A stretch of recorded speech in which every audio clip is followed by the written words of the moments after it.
Oh, So, switching back to the actual music, sure. what are your influences personally? It's a long list. A Well, few of them at least. okay, yeah, I'll try to keep it short. I'm a music dork. I've been pretty much obsessed with music since I was a little kid. Honestly, you talk to your friends and you ask them, "Oh, what do you want to be when you grow up?" And most people my age are still confused. They go to school, they go to college, and they're like, "I got a degree in this, but I don't know if I want to follow it." And luckily for me, I've always wanted to be a musician. And so from a little kid, I mean, my influences are still pretty much the same as when I was like 7 or 8 years old, which was like the '60s psychedelic music, '70s rock. Bands like Pink Floyd, the Beatles, the Rolling Stones, the Doors, Led Zeppelin, those type bands. And then when I got older and got in my teen years, I discovered like people like Frank Zappa, Captain Beefheart. I got into the more avant-garde rock stuff, and then into the progressive stuff like Yes, King Crimson, Soft Machine, Vandergraaf Generator. The list goes on and on and on and on. So, Oh, of course.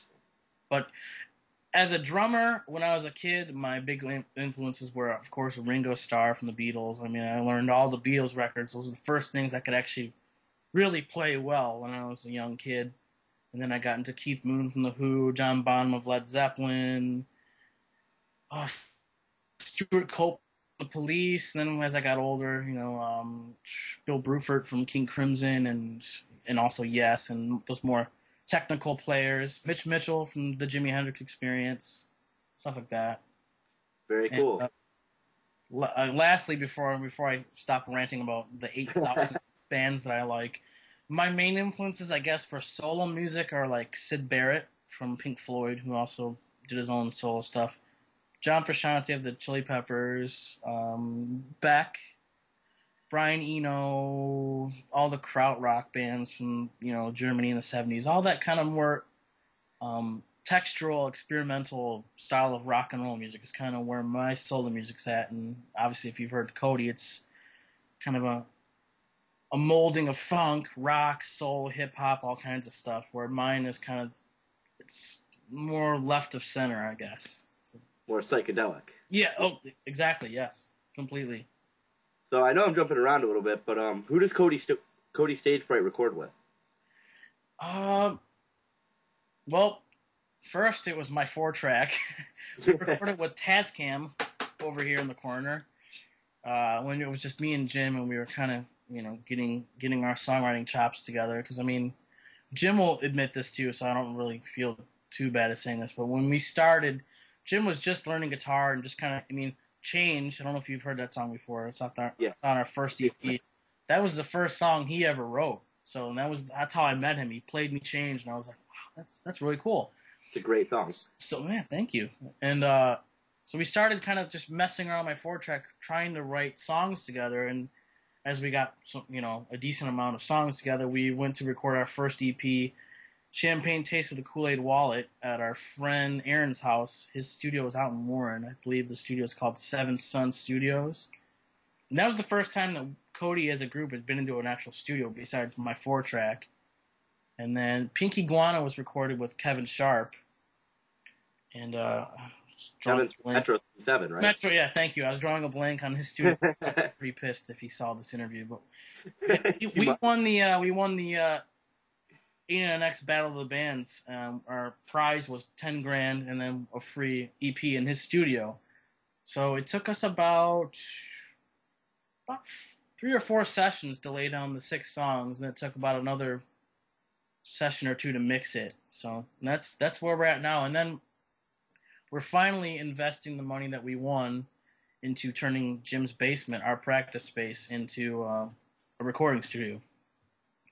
We got a bunch of microphones. We got a decent mixing board, and we're just kind of now figuring out things and figuring out all the kinks and all that stuff. And hopefully, we'll have 2 more EPs for you soon. At least one by our deadline, I believe, is we're shooting for October. So if not 2, you guys will definitely have one new EP from us fairly soon. So.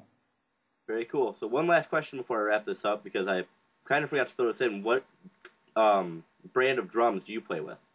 Well, the drums. If anybody's seen Cody live, in the past year. I play a set of Rogers, 1965 Rogers Holiday Kit, and that drum kit is the kit that I actually learned how to play on. But growing up, I played on. I had a set of premieres that, sadly, I kind of wish I still had, but lost them. Long story.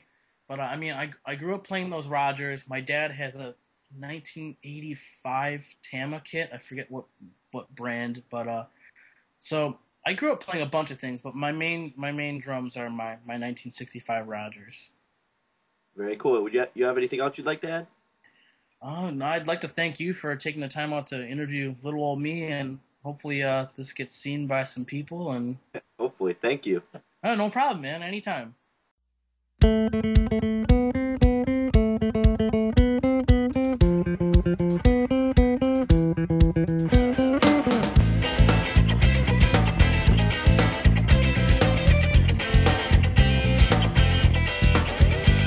in my world where things don't tend to work, then every other day things tend to hurt. Well, it's things that I want to do, I don't do it. Keep running out of time, so I don't get to it. I'm lazy, crazy, procrastinator. Never on time, so I catch you later. World telling me that I'm just a waste, but it's a world I can't escape. Cause my eyes been burning up, my eyes can't hold enough of tears I to cry. Cause what's inside me wants to rip through my skin. My heart been yearning what my heart been running from. So now it's time I let myself start running from within.